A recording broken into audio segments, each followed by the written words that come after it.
learning has its roots in distance learning or correspondence courses, first offered to the public nearly 170 years ago through the Postal Service. The first recorded instance of a correspondence course being offered to the general public was a shorthand course offered by Caleb Phillips, advertised in the Boston Gazette, where course materials and assessments were delivered through the mail.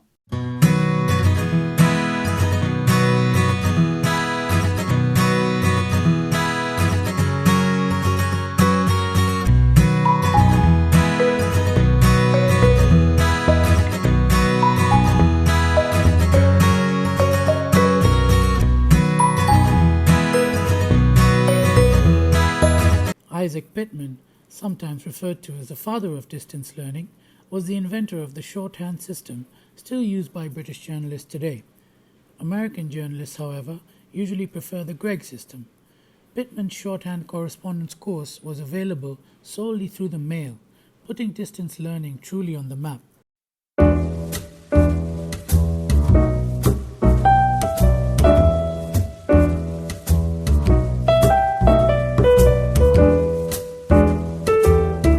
By the 1920s and the onset of the radio era, the avant-garde Pennsylvania State University set a trend by offering courses broadcast over the radio, which caught on, and by 1925, over 200 colleges and universities acquired radio broadcasting licenses.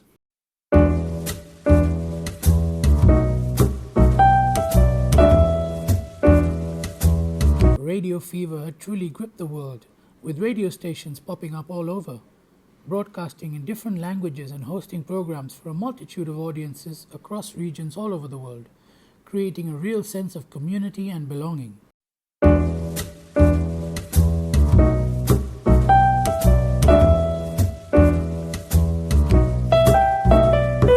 The research into radio technology brought about many advances in wireless technology, notably AT&T's research in the 1940s into cells for mobile phone base stations. It was the concept of base stations which was advanced, eventually evolving into one massive base station known as a network that became increasingly powerful, covering larger areas, which we can thank for bringing us Wi-Fi technology and its benefits. The next significant leap took place in 1965 at the University of Wisconsin, which began a telephone-based education program. In the same year, an equally cutting-edge experiment with satellite communications was being conducted, with Hughes Aircraft Company and NASA working together at Camp Roberts in California, paving the way for the first instance of air-to-ground satellite communications between the ground station at Camp Roberts and the Bendix communications equipment installed on a Pan Am flight flying out of Hong Kong. The year 1960 brings us to the milestone served as the single most important event or turning point, shaping the future of distance and online learning to the form that we are familiar with today. The research and development started in the year 1960 at the University of Illinois, UIUC, by Professor Donald L. Bitzer, a professor of electrical engineering, aided by a colleague, Chalmers Sherwin, who posed the critical question, can computers be used for education? This was the point where the humble correspondence course was finally reworked in the form of a localized data network or intranet, comprising a system of linked computer terminals built by Bitzer's team of software coders, both from the faculty and the student body at the University of Illinois. This system, affectionately named Plato, Programmed Logic for Automatic Teaching Operations, enables students to access course materials and pre-recorded lectures. This system, Plato, created by Donald L. Bitzer, evolved and pioneered many of the features found on the internet today that we take for granted, such as social networking, chat rooms, message boards, and screen sharing. In 1968, Stanford University took the lead in distance learning by founding the Stanford Instructional Television Network for part-time engineering students.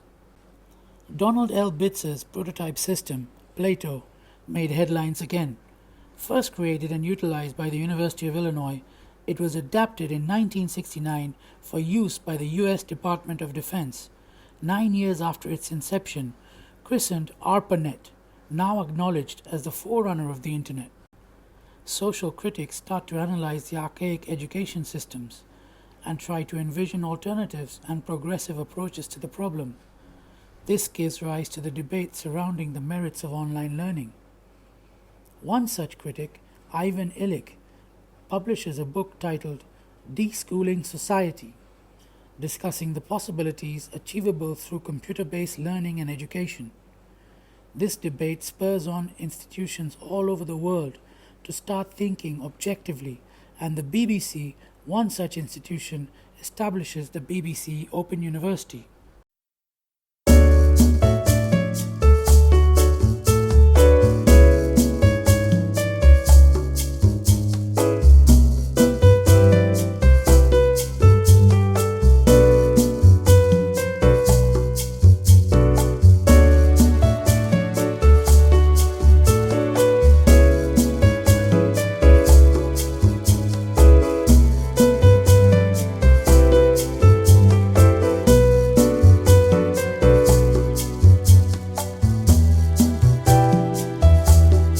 Released in 1979 for Apple II, one of the first known educational computer games was developed. Lemonade Stand introduced players to a virtual learning environment. This was the first time learning with computers became imaginable, all through virtually building a successful lemonade stand. Proving again beyond any doubt that we can stumble upon complex and progressive concepts quite unknowingly.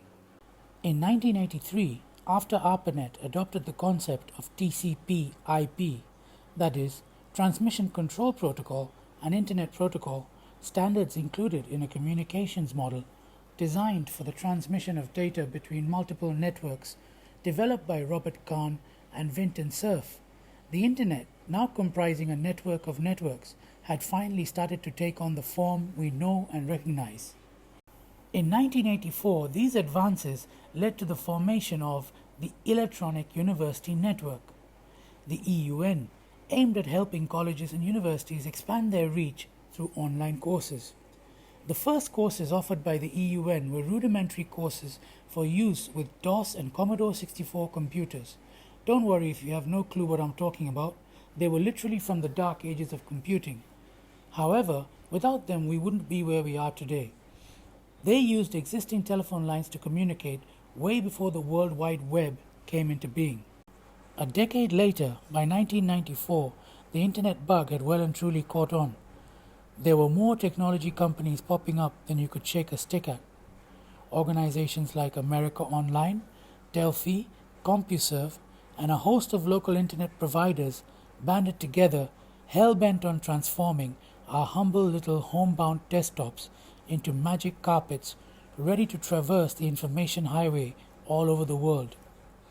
In the midst of all this evolution and upheaval, a little-known offline adult learning center known as CALC, Computer Assisted Learning Center, later changing its name to Cal Campus, recognized and seized the opportunities and possibilities that lay before them and began offering online courses with real-time instruction and interaction through the internet.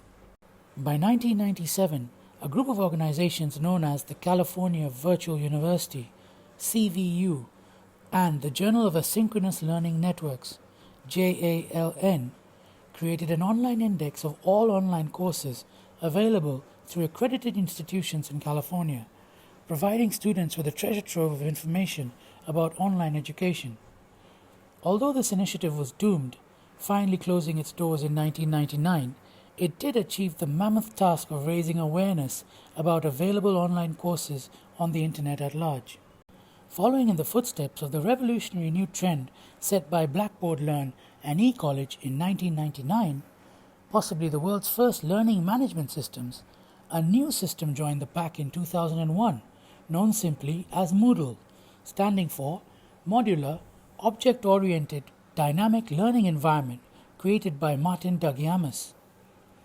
This new learning system used open source software and for the first time tried to incorporate a social constructionist epistemology, a pedagogical principle to promote reflective inquiry or learning in its design. Now, if like me, the last sentence has left your neural network in a twist and your mind boggled, allow me to clear up any confusion. A social constructionist epistemology simply means an educational experience where both the learners and instructors can contribute, a role usually reserved for only the instructor or teacher in other forms of education.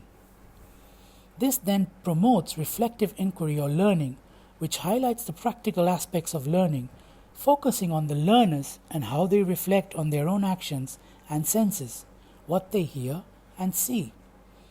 The learning approach encourages self-reflection based on the Socratic method of asking questions and developing understanding.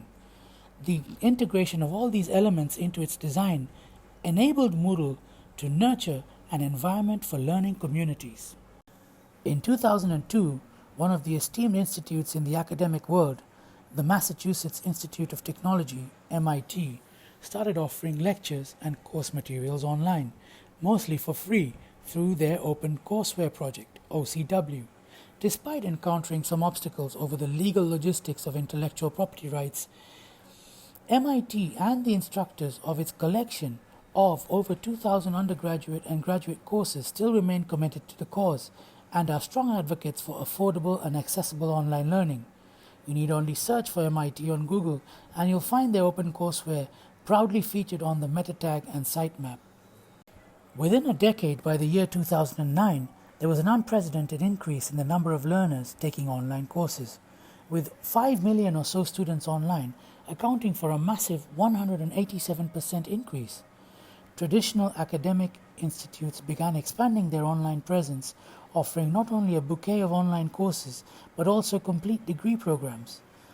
The turning point, finally establishing online learning as a force to reckon with, came by way of online education programs being recognized by over 3/4 of small business owners and various heads of organizations, stating that they viewed the quality of accredited online courses to be on par with face-to-face traditional degree programs. Online learning had begun to offer courses which were both accredited and affordable, giving access to a much wider variety of learners hailing from all over the world. One of the names synonymous with this kind of evolution was Khan Academy, a non-profit organization which provided short video lectures on YouTube and made online learning even more accessible. This could not have come at a better time, with the world reeling from the 2008 financial crisis. The crisis forced us to rethink how we do business and played havoc with people's lives. Massive job losses and restructuring resulted in the public losing faith in organizations and governments alike.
Fast forward to today, where online courses were already establishing themselves as valuable platforms for those learners wanting to change career paths or progress professionally, when the whole world was thrown into the current coronavirus pandemic and the absolute mayhem it has brought in its wake. Now we are forced to view online education differently and have to accept its inevitable place in our lives. It will be interesting to see where it ends up.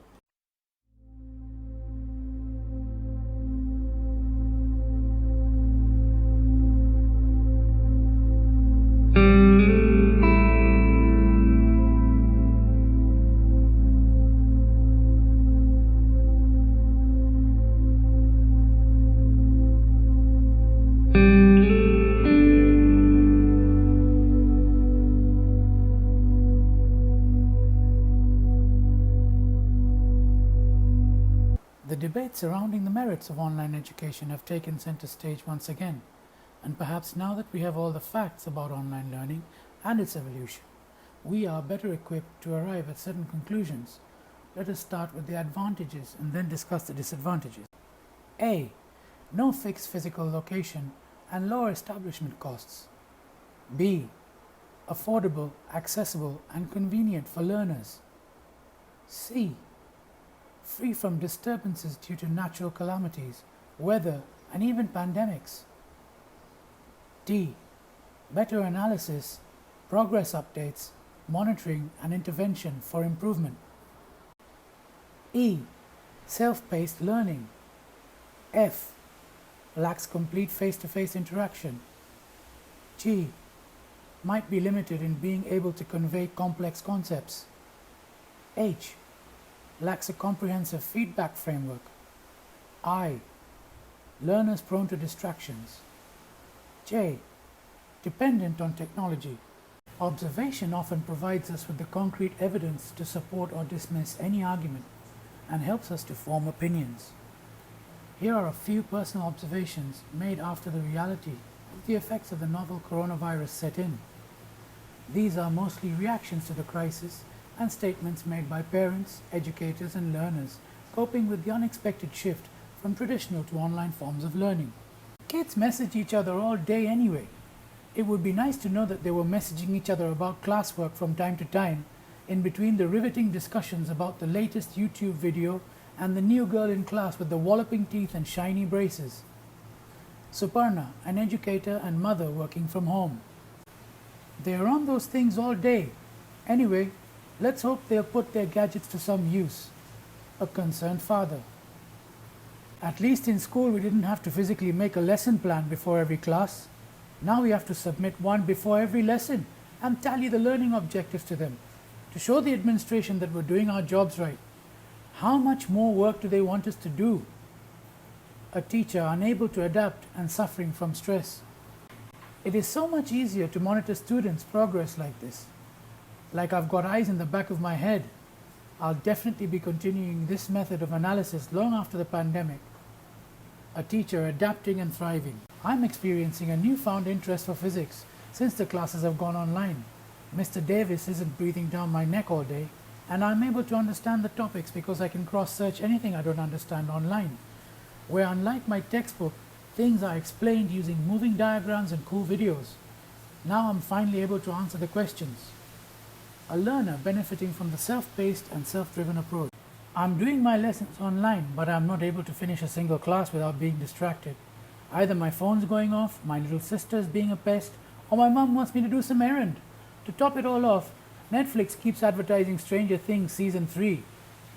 A learner unable to concentrate due to the distractions in the home environment. I am so happy that Sheila is looking things up on her own, something she's never done before. Most of the teachers in her school would just furnish ready-made notes and circle the questions to be tackled from the syllabus, which is what they're continuing to do online now. How is online learning better? It's good to see that Sheila is looking things up from other websites and sources and able to grasp the concepts. I mean, she's doing really well on her tests. A concerned mother. I'm a little annoyed with the online learning modules. I'm unable to help my son do his project work as the sessions are all live and I can't write his reports for him or answer the questions for him. I can't wait for things to go back to normal. All his coursework grades are dwindling thanks to this online nonsense. A concerned parent.